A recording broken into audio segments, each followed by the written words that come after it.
real estate world or they're in the personal world, personal successes count here, just so you know. I'm grateful for this weather this morning. You're what? I said I'm grateful for this weather this morning. I'm right there with you, Rachel. It's so amazing. October is just one of my favorite months of the year because of the weather. I feel like that's when I get to California. One of my clients, they got approved for their loan, so that was good. That was exciting. When we take ourselves into the world, it's interesting. When we take ourselves into the world of our buyer clients, that is a huge win to get approved for a loan, because there are a lot of people that don't even try because they don't know that they can, or they're afraid to try because they're afraid of being turned down. So congratulations on that, Samithia. That's a fantastic thing. And I know you were there with them on that journey. So good job. Thank you. It's interesting. I was listening. So I'm switching the topic this morning because I have not finished the 7 levels of communication, as hard as I've been listening. And I want to make sure I've got the whole comprehensive thing. So we'll do that next week. But one of the things that he was talking about this morning was that it's a story of an agent who's getting coached. And the agent gets an email from his buyer saying, we just decided that we're going to pass on this and we'd like to get our earnest money back. And what the realization was is the reason he lost those clients is because they were first-time home buyers, and he didn't take the time to explain the 30 plus pages of, all the pages of the purchase and sale, like the exhibits and everything, just sent it over for DocuSign without explaining. And the first-time home buyers, of course, are panicking. They have fear. It's the most money they've ever spent.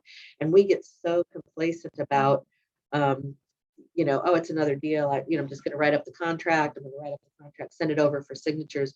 But I think it's really important to be aware that people are on the other side of that. And they need sometimes for us to be right there with them saying, here's what this means, here's what this means, and here's what this means. And don't be afraid. You have due diligence to get your earnest money back.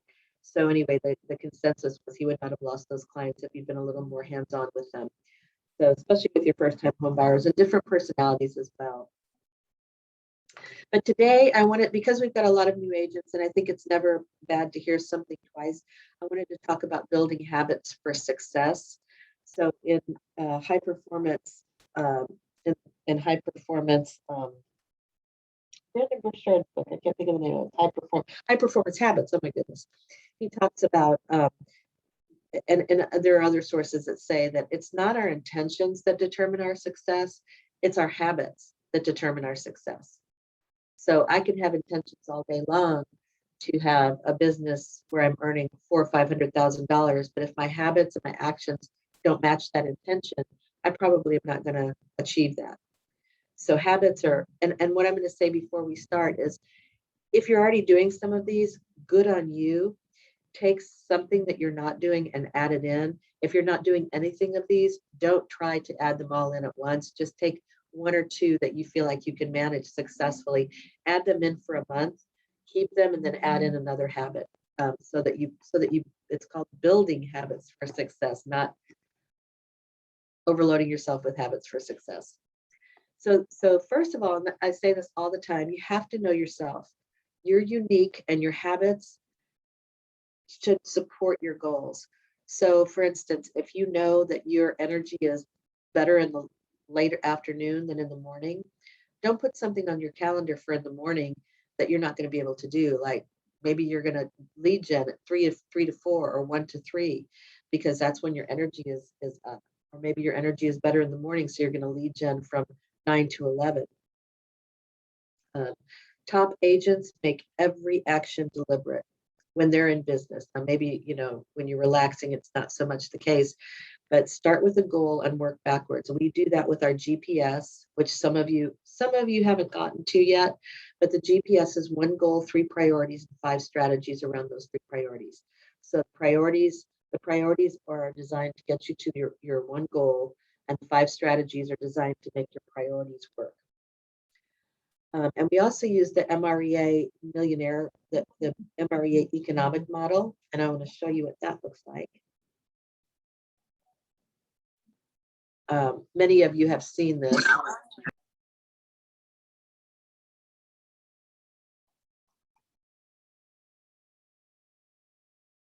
here. Okay. Let me share my screen here.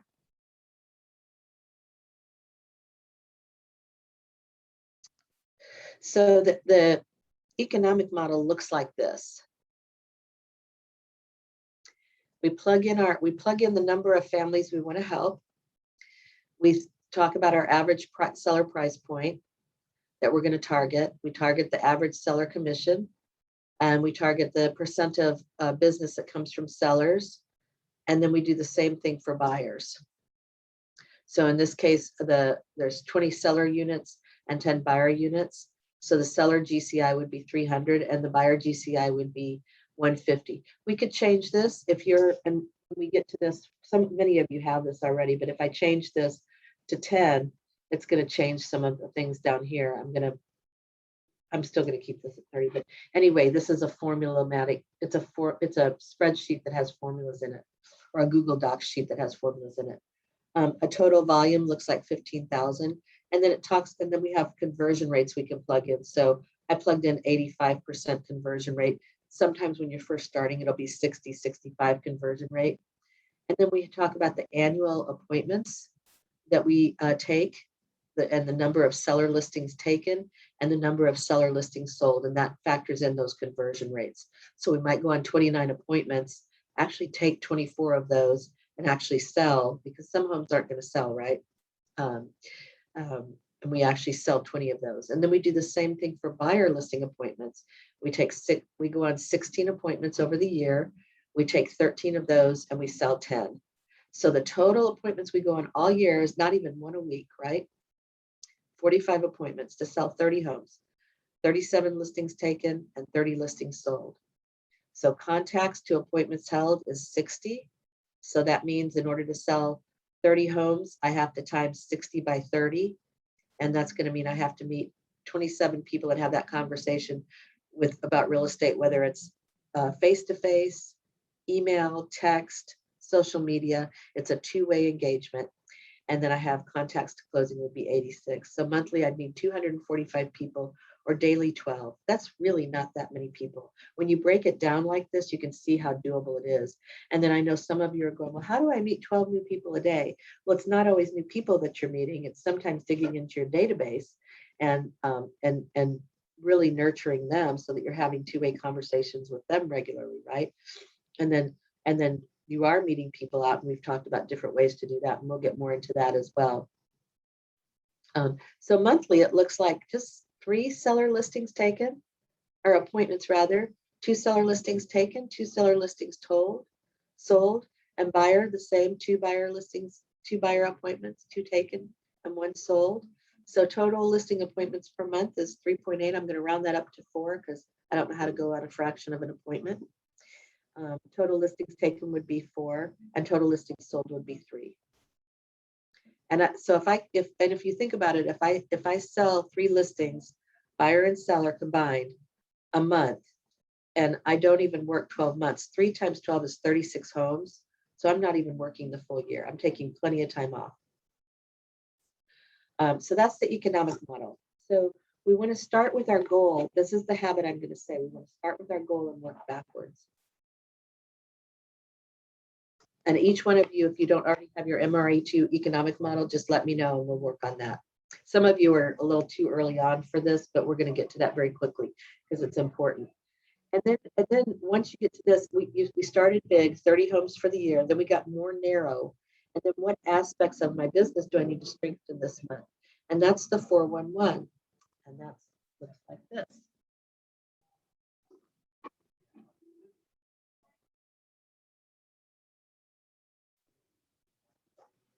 So I'm going to pull up the blank 411. And this is, let's see if I get to, okay, this was created in January, but it's what do you want to achieve in your job? What do you want to achieve in your business? What do you want to achieve in financial or personal? I don't really use this, but I would change this right now. So I know in my job, I have goals for each of you. Bill and I have goals for each of you. How many of you we'd like to see capped, and how we can help you cap so that you can start earning 100% of your transactions minus TC. Then my business is my real estate business. That's my MREA2 model.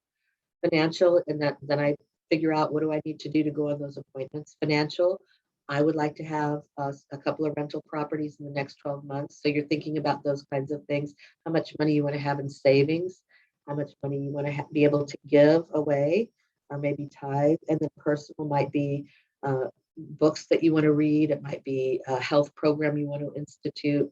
Anything, it might be more time spent with loved ones. And then you're going to break it down to the weeks. So it's 4 weeks, 1 month, 1 year. That's what 411 stands for. So so then I'm going to say, well, I know that I need to go on I need to go on 4 listing appointments this week. I'm sorry, for my business. So I'm going to put 4 here, and then when I go on one, I'm going to put 3 here, 2 here, 1 here. And the same for financial. Maybe it looks like I'm going to put 1,500 in savings, and then I put maybe 500 this week. Maybe this week I'm going to put 1,000 in, but I can't do 1,000, so I put 500 in. So this week is more 500, and then 0, and I've gotten my 1,500 in. Personal might be I want to lose 2 pounds, lose 2 pounds, lose 2 pounds, lose 2 pounds. So anyway, we start big, and we top agents start big, and then we break it down and get more narrow and narrow. So we have a real understanding of what our day looks like. And that we also use the daily success tracking, and I've showed this to many of you. These are tools that we have at Keller Williams that agents and other brokerages don't have. We're so lucky that somebody thought of doing this for us. And like I say, when people say, "Did you drink the Keller Williams Kool-Aid?" As long as the value is there, I'm in. But right now, I sort of think of it as Powerade, the Keller Williams Powerade, because we've got so many great tools. So the daily success list, this is a way that you can get up every morning and know what to do for the day. You're going to open up Command when you've got smart plans in there. You're going to see tasks. You're going to review your goals, your 411. You're going to maybe do social media activity if that's one of your ways to stay connected with people. And as we talk about many times, it's not just enough to open up your news feed. You actually have to go to your friends' pages because you don't always see everything they post. Then you're going to do your pipeline review. If you look behind me, that's my visual pipeline. I'm going to review all those. I'm going to see when the last touch was for each one of these people, and I'm going to make a point of talking to those who I have not talked to in a while. The one thing completed, I'm going to think about the one thing I need to do today in order to make everything else unnecessary or make everything else easier. That might be lead gen. It might be learning FMLS. It depends on where you are in the spectrum of your business. But the one thing that you want to get completed today, it might be getting that buyer presentation done or that seller presentation done. And then you're going to complete daily tracking. I like to put the names of the people I'm going to contact, whether it's, for me, it would be 12, right? So I like to put the names of the people I'm going to contact so that I'm intentional about it, and I don't just wing it. I use the DTD2, so I'm going to contact people whose last name starts with a letter, and I'm going to text some people. And then I'm going to track it right here. Bill has a responsibility to the office to report numbers. So that's why he always asks for numbers. And so we're always so grateful when those of you treat your business like a business and report your numbers. And even when you're new, if it's 5,000,000, I don't want you to worry about that, because what will happen is when we look back at the beginning of the 12-month period that you've been in business, and you look back and you see how those numbers have changed, it will give you such a sense of progress. So it's important to record them even, and I still have weeks when there's 0,000. Many top agents do. There are weeks you don't work. There are weeks you just have too much going on. So I don't want you to worry about that. Just report. I think it's good to reflect. You can journal this, or you can think about it in the car. I spend a lot of time in the car, so I think about this a lot. What did I learn today? Promises made. This is one of my favorite things on this daily success tracker, because it's oftentimes when you're on the phone and somebody says, "Hey, will you send me this, or will you do that, or will you do this?" And if I don't write it down, 9 times out of 10, it doesn't get done, and then that's reflecting on me. And I've had to really work on that in the PC group, because there's a lot of, "Hey, can you send this, or can you post that, or can you do this?" And I'll forget if I don't write it down. So I'm trying to be much, much better at that. And I hope you do that as well, especially with your clients. What went well today and what could I improve on today? So those are some of the tools for planning, because that's our very first habit, is to plan. I think, what is it they say at Harvard? The businesses that fail to plan to fail. So we want to plan our days out, plan our businesses out, plan our big goals, narrow it down, and then plan our days. Habit number 2 is to realize you're not alone. I love this. Schedule time to work with each other to fill in the gaps. If you're shy about door knocking because you've never done it, partner up with somebody who's done it and go door knocking. Work on your listing presentations together. You can brainstorm and say, well, I like this page, but I don't like that page. Or what would it be better maybe if we said this? Work on your social media strategies together. And if you need to convert more sales, develop a lead capture strategy. Farm together. So just realize that in this PC group, we're the largest team at the market center, and you can absolutely form relationships in here. And sometimes just posting it in the PC help. I need help with, there'll be people who will respond. I see it all the time. And I stay out of it a lot because I love to see the interaction between a lot of you that are helping each other. It's so gratifying, and I love who you all are. Habit number 3 is time block. This is really important. This is part of planning as well. Every Sunday evening or Monday morning, I like to do it in the evening because I want to hit the ground running on Monday morning. But every Sunday evening, plan your calendar. And I'm just going to share screen again.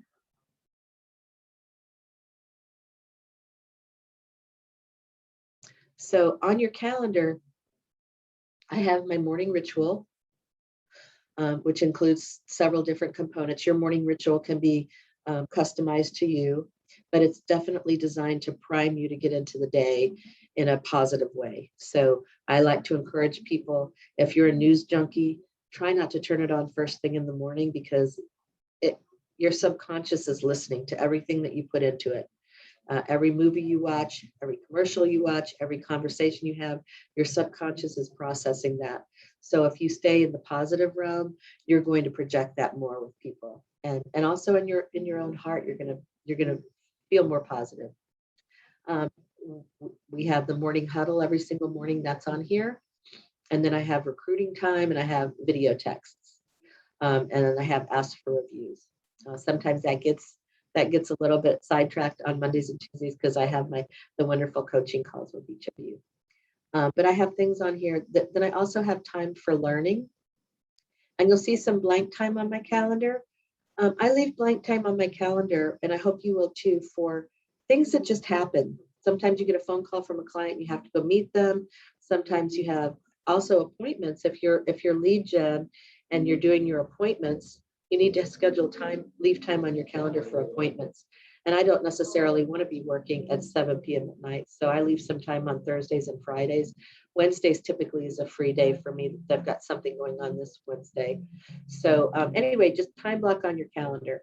And what you want on there is you want the morning huddle, you want your morning ritual, the morning huddle, the lead gen, time for learning, and time for appointments. 5 things on your calendar.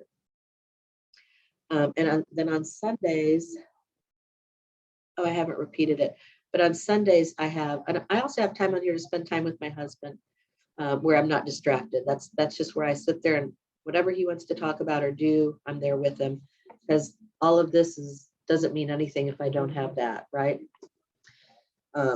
So get your priorities straight. Make sure that you schedule time for yourself before you do anything else on your calendar. Okay, habit number 4 is to, this is other thing, is schedule quarterly reviews of your business and numbers.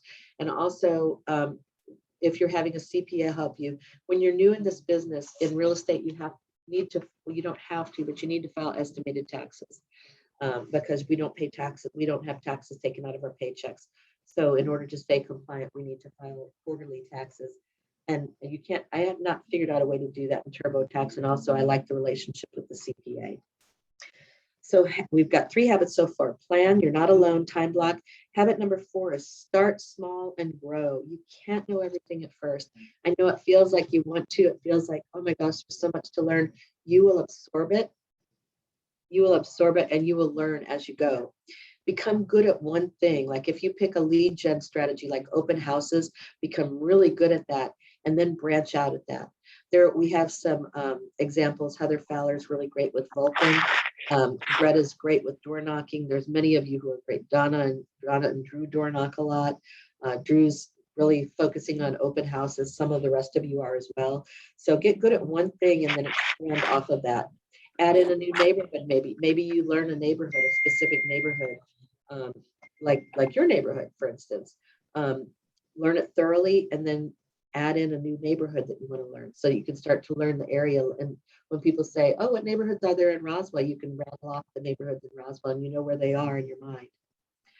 You can also preview to become good at that. Preview, so you start to know that the homes in Martin's Landing look like this, and the homes in Horseshoe Bend look like that, and what the range is, and Brookfield Country Club. So there's different ways that you can learn communities, and team up with people to go preview. Make it fun. We used to do something in times past called caravans, and that was every Tuesday after the team meeting.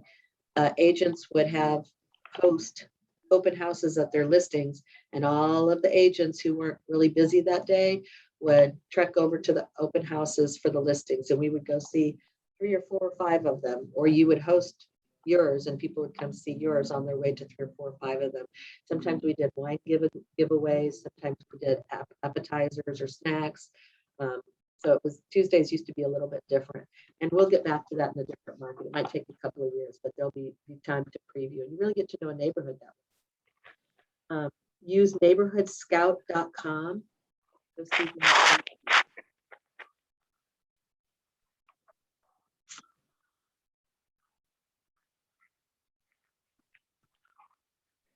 And also School Digger.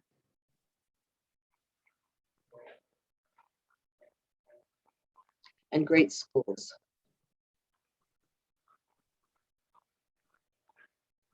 Those are ways that you can learn a lot about a community.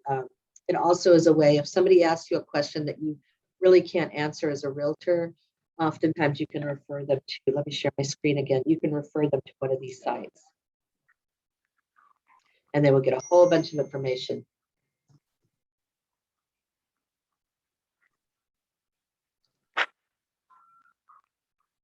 Okay, so if I type in, who wants me to type in a school? Any particular school you want to know about? Parsons Elementary. Say it again.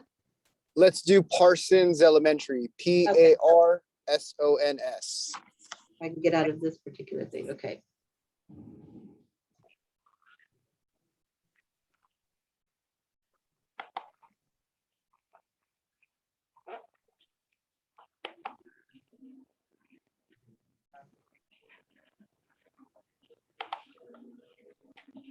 Okay.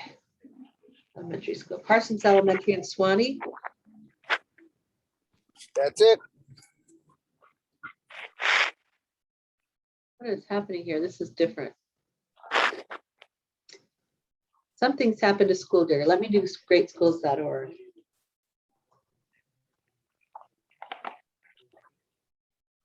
Thanks, Chris, for that. No problem. Okay, so I'm going to do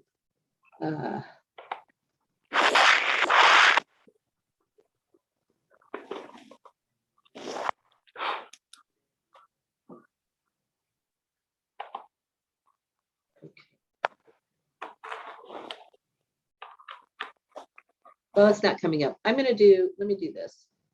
Anyway, if we go in here, I can go Milton High School. Let me just do that. There it is. It's up now. Oh, there it is. Okay, here's what I was looking for. Yay. Just my slow computer. All right, so it tells you the student-to-teacher ratio, the number of students. It tells you all of the things you can't answer. It tells you how they rank out of the schools in Georgia. And it tells about the expenditures, how many kids are on the free lunch. Here's performance charts. So a lot of information that you can glean in here about the schools in your area. It used to be, and that may happen again, that when somebody would come from out of town, we would set up appointments for them to tour schools. And that's something you can talk to the schools about to see if they're allowing that at this point. I don't know with COVID if they are. But anyway, those are some great sources for you to get to know your community. Habit number 5 is focus on professionalism. Impressions matter. If you build a strong presence on social media, the message that Bill and I always say is you have the freedom to express yourself, but just remember people are watching and forming opinions about that. And you may be, if you're very strong on the political spectrum on one side, you may be alienating those who feel very strongly, especially in this environment. The same with kind of controversial images. You might see something that was shocking and post that. Well, people are associating that with you. Same as if you get a glamour shot or a lingerie shot or one of those kinds of things. People are forming opinions about you, and they may be like, well, that's that sexy realtor. I don't know if I want to work with them. So just remember that people are watching, especially on social media. So you're saying, Candace, I should take down my boudoir shot, is what you're saying? You should take down that boudoir shot. Okay, I just want to make sure. Dang it. You should, definitely. And you'd be surprised, especially, you'd be surprised. Sometimes people are, I know I have a bathing suit shot I would like for everybody to see, because that was back when I was working out and it looked great, but I'm not going to post that. I'm just going to look at it from time to time and go, how can I get back there? Also, endorse others on LinkedIn. You don't have to wait for somebody. This is something that we will get into in the 7 levels of communication, is be a referral partner before you ask for referrals.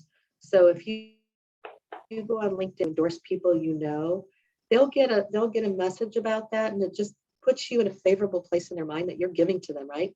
We always want to come up from a place of contribution.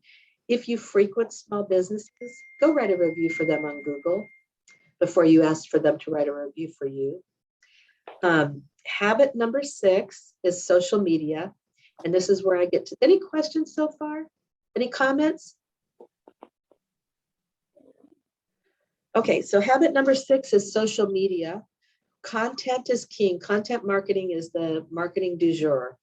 So make sure that what you're, and there's some ways that I've always talked about that you can develop your content. It's called R&D. We joke about that. It's rip off and duplicate. Don't plagiarize, right?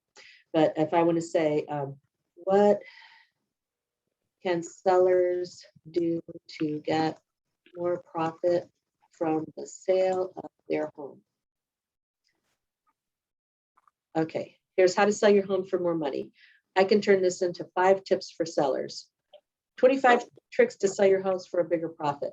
How to sell your house for the most money. Easy tricks for more money.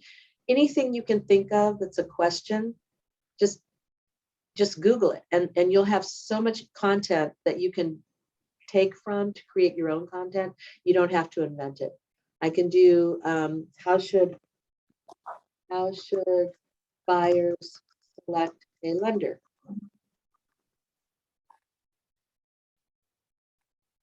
Okay, 5 tips for finding the best mortgage lenders. Should I choose a local lender?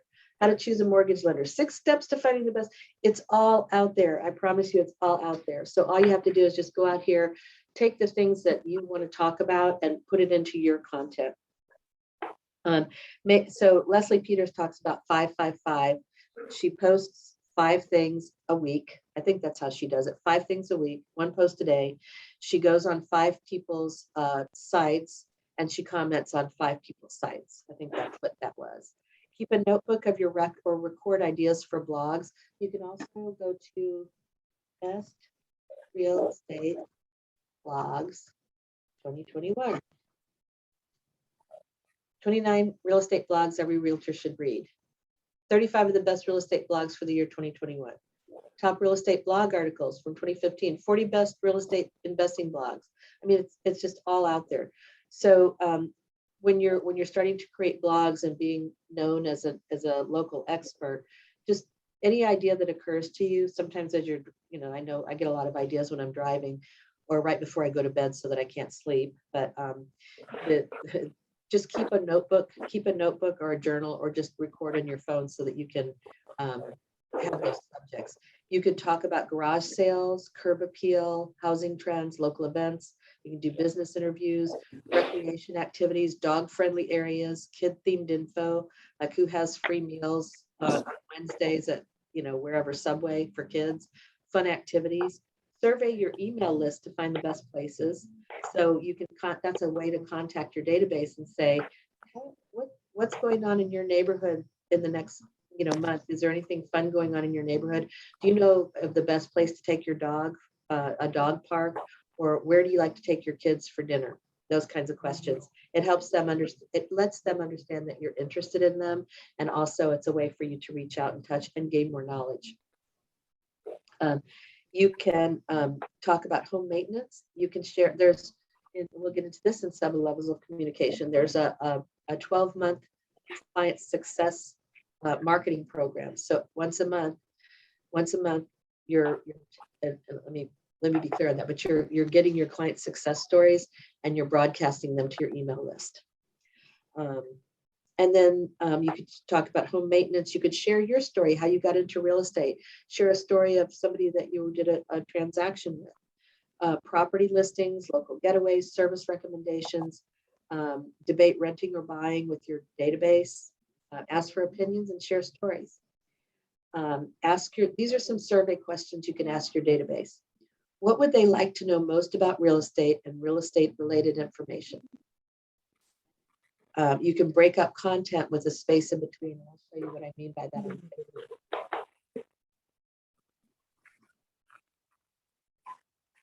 So I tend to do long posts on Facebook because I post gratitudes and I want to talk. I do a lot of, I do a lot of thought around it. So, okay. So for instance, this one. So it's important that you put spaces. It makes it easier to read. If this was all one long blog, most people would probably just pass over it. But putting spaces in between breaks it up and makes it easier to read. Post on a regular schedule. All last year, I tried to post at least once a day, and I think I didn't miss any days except for one post. Didn't go out. It's saved, and I didn't click post. So I sent it out first thing in the morning. Whether you post, I think Mondays, Wednesdays, and Fridays are the best days, or Tuesdays, Wednesdays, and Fridays are the best days for me. Build relationships with others on social media. Include infographic and images, make it more visually appealing, and provide relevant and timely information. Habit number 7. Chris, you're going to like this one. Never meet a stranger. Wear your name tag. You know what they say, don't be a secret agent. Start conversations by noticing something nice about someone or a shared experience, like standing in line. I'll give you an example. I was getting the supplies for the barbecue open house, and there was somebody in front of me who had charcoal, and they had chicken packages, and they had all kinds of stuff. And I said, "Oh, are you having a barbecue too?" And they said, "Yes." And I said, "Well, I'm a realtor and I'm having an open house barbecue, but yours looks way more fancy than mine." And he goes, "Well, I'm a realtor too." And he goes, "This is for our own personal house." And so anyway, we got to talking, and he's actually going to come to the first day of Bold.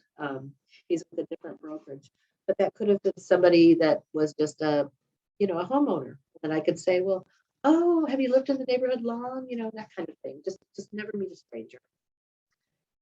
You could also ask, "Where's your favorite place? Where's your favorite coffee sandwich to get there?" There's a book. Ryan's gonna love this. Ryan found this book. She found this book for $1,000. Was that right, Ryan? Yeah. So this is Barbara Walters, and $897, but yeah. How much was it? I think it was $897, but no. Anyway, you can find used copies for like $6.97. But Barbara Walters was a journalist, and she would sit down at dinners with heads of state, prime ministers. She interviewed she interviewed, celebrities. She just interviewed everybody. So she wrote this book, How to Talk to Anybody About Anything. And it's just if you struggle with that, if you're not a high I, then this might be a good book. There's tons of books out there on how to talk to people. So don't let that stop you. Habit number 8 is know your database. Make it fun to learn more about your database. Andy Peters does that game where he'll talk to his database. He'll get together with them for coffee and he'll say, okay, if I gave you $1 and you had to spend it tomorrow on yourself, you can't give it away, you can't do anything altruistic with it, what would you do? Okay, so you did that, good. Now what would you do if I gave you $10? Now what would you do if I gave you 100? Now what would you do if I gave you $1 million? And you start to learn what people's priorities are. Oh, I'd buy I'd buy a new set of golf clubs. Oh, I'd buy a new car. Oh, I'd take my family on a vacation to Italy. You start to find out what their likes are, and then you can put in those notes in your database. And then next time you hear something about Italy, you're like, hey, there's a cooking class in Italy, or hey, there's a tour to Italy or a biking cruise, something like that, anything that you come across. And you can use Google Alerts for things like that. You want to develop and stay consistent with the 36 touch, of course. And this is a question I heard once, and I can't remember where, but what's it like to be in your tribe? There was a time my tribe was neglected. They didn't know they were in my tribe. So what's it like to be in your tribe? Do they get loved on a lot? Are you providing value to them? Are you reaching out to them regularly and letting them know that you're thinking about them, that it's not just about business, that it's a relationship that you're building? And then comment and like on their social media posts. That's always important. Habit number 9 is your morning routine. Prime yourself for a day filled with energy, excitement, and purpose. Like I said, your morning routine can be specific and customized to you with what you need to get primed. Some people wake up just raring to go, and other people need a little bit more of a self push to get there. I really love to listen to motivational videos. We tried that to do motivational videos on here, and the sound just wasn't that great.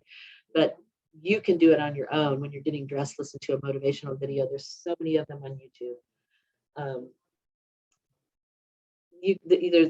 Here's some ideas for your morning ritual: prayer, meditation, reviewing goals, gratitude, journaling, listen to a motivational video, or exercise.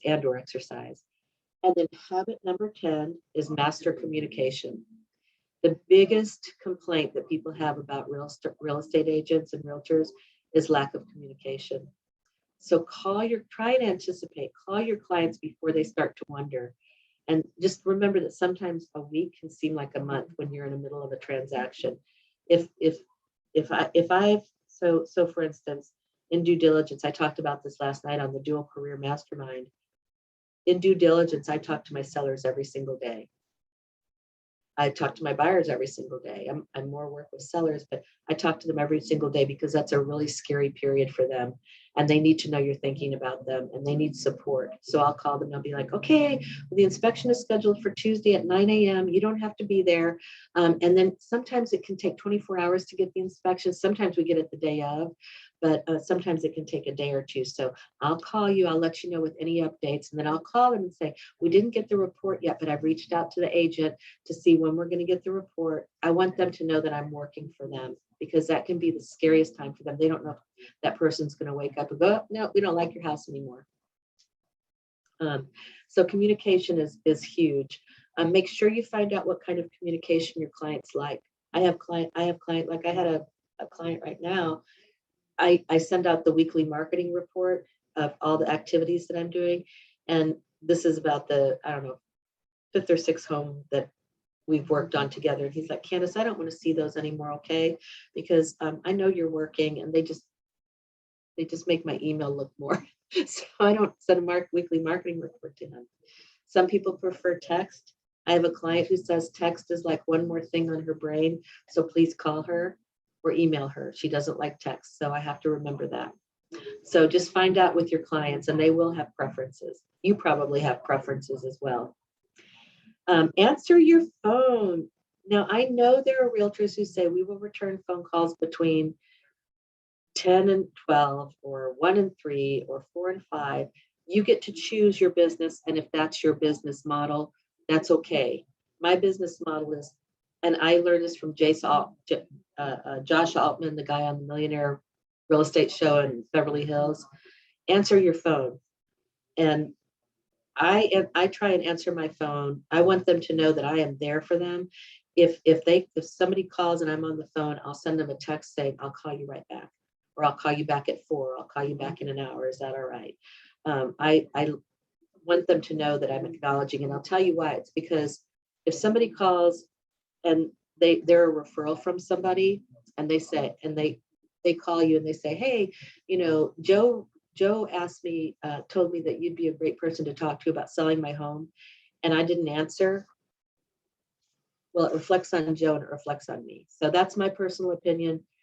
You get to choose your business however you want. But if you can't answer your phone, or if you don't answer your phone, let your outgoing message say, thank you for your phone call. It's very important to me. I will return your phone call between 3 and 4. Words are powerful and it can indicate a bias, so choose carefully what you say and how you say it. I think there are phrases that we grew up with that are very offensive to some people. So just be careful when you're using those kinds of cliches or those kinds of,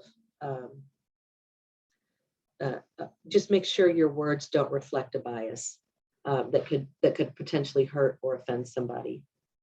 And if you're on the phone, smile, get a mirror and watch yourself smiling.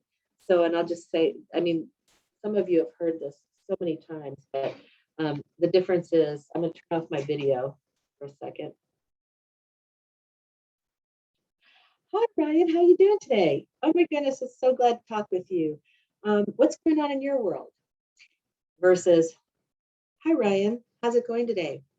I'm so glad to talk with you. What's going on in your world? Smiling makes a difference. It comes out differently when you're smiling.